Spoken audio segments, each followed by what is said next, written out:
Niner, 4, 3, dead. Get in position and wait for my go. Hello everyone, I'm Chris Erkley and welcome to another edition of the Pe Crime Blotter, a weekly look at crime here in the Inland Empire. We begin with crime headlines. The Highway Patrol says a wrong-way driver caused a head-on crash that killed 3 people on Interstate 15 in East Val on Sunday. The CHP received a report of an SUV traveling north in the southbound lane to the freeway near 6th Street in Norco at 1:41 a.m. Officials say a minute later, the driver of a 2001 Jeep Cherokee crashed into a 2012 Honda Fit in the last lane about a half-mile south of 68th Street. The driver and the passenger in the Fit were pronounced dead at the scene. The driver of the Cherokee was taken to Corona Regional Hospital, where he died about 50 minutes later. Louis DiBernardo, a once prominent Temecula businessman, was sentenced to 37 years to life in prison last Friday, nearly 2 years to the day after he killed a man with whom he was embroiled in a bitter lawsuit over a bed and breakfast in wine country. DiBernardo was convicted in December of kidnapping and making criminal threats against the wife of the man he killed. In a second trial this year, a jury convicted DiBernardo of second-degree murder in the shooting of 60-year-old Victor Borchards at the Castle Bed and Breakfast. Police say a 6th pipe bomb turned up on Saturday near the Palm Springs neighborhood where a 92-year-old man found the first one earlier last week. The device resembled 5 others found last week, including one in a front yard approximately a foot from the sidewalk.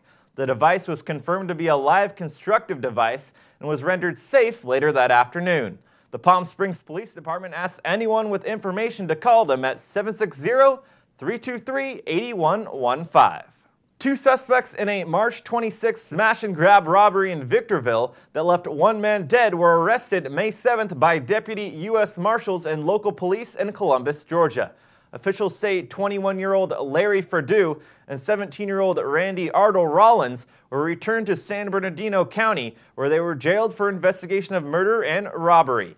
Still at large are suspects Raymond Ferdew and Deontay Walker. Anyone with information about the robbery is asked to call the We Tip hotline at 1-800-78-CRIME. An Ontario priest released last month from jail serving time for child molestation has denied that he violated his probation agreement. The San Bernardino County Probation Department alleges that on April 22nd, Reverend Alejandro Alex Jose Castillo attended a party at which children were present. The party was in honor of his birthday and his release from jail the day before, according to a supporter of Castillo. Castillo's probation terms bar him from associating with males younger than 18 or frequenting places where minors of either gender congregate without the presence of an adult approved by the probation department. Castillo will next be in court on Wednesday, May 23rd. Well, that does it for crime headlines. Coming up next, In Depth. It is now time for our In-Depth segment. We're taking a look at the trial of Earl Ellis Green. Just wrapped up last Friday. I'm joined now by the Press Enterprise's Rich Diatley. Rich, of course, the guilty verdict came down for Earl Ellis Green last Friday. Now the sentencing phase begins. Kind of walk us through it. Right. Earl Ellis Green was found guilty of first-degree murder in special circumstances, so he's eligible for the death penalty. The jurors are off this week, but the attorneys are working hard. What's happening this week is they're going through the kinds of evidence and testimony that the jurors will hear when they return to court beginning on May 21st. The prosecution is looking to get in as much what is called aggravating circumstances as they can before the jurors. The defense to get in as much mitigating circumstances and evidence and testimony as they can before the jurors.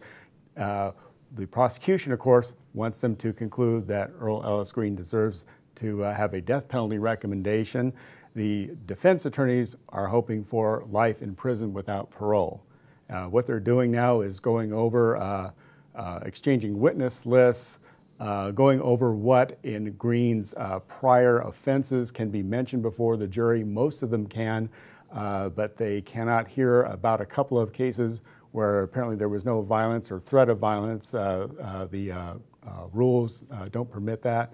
They're also going over the choreography of the entire presentation during starting May 21st.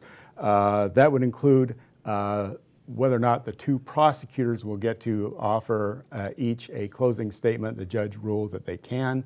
The defense attorneys want to look at the slideshow that prosecutors plan to present during final arguments in the penalty phase to see if they find anything objectionable there.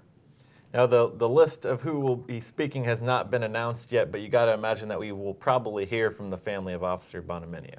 That seems likely. At some phase we will.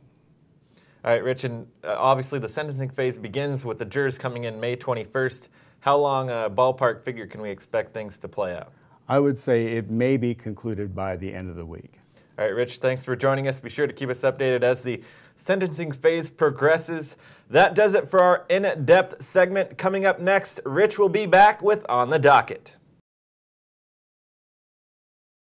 It's now time for our On the Docket segment. We're taking a look at the big court cases this week in both Riverside and San Bernardino County. Back with us is the Press Enterprise's Rich Diatley. Rich, the first case we're looking at is a foreclosure trashing in French Valley.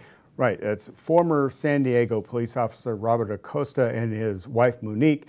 They're charged with going through this two-story French Valley home, once valued at $700,000, and trashing it as they lost their mortgage. The authorities say that dye was poured on carpeting, graffiti sprayed on walls, fixtures from the kitchen were missing, air conditioning units and such, all to the tune of at least more than $65,000. Right now, they have pleaded not guilty. Of course, their defense phase of the trial is underway. The Acostas say for their part felt they were treated badly by the credit union and that they had paid for many of the upgrades and fixtures in the kitchen and in the home rather, and they believe they were theirs. Our next case involves a man named Michael Barber. He's accused of killing both his wife and her daughter.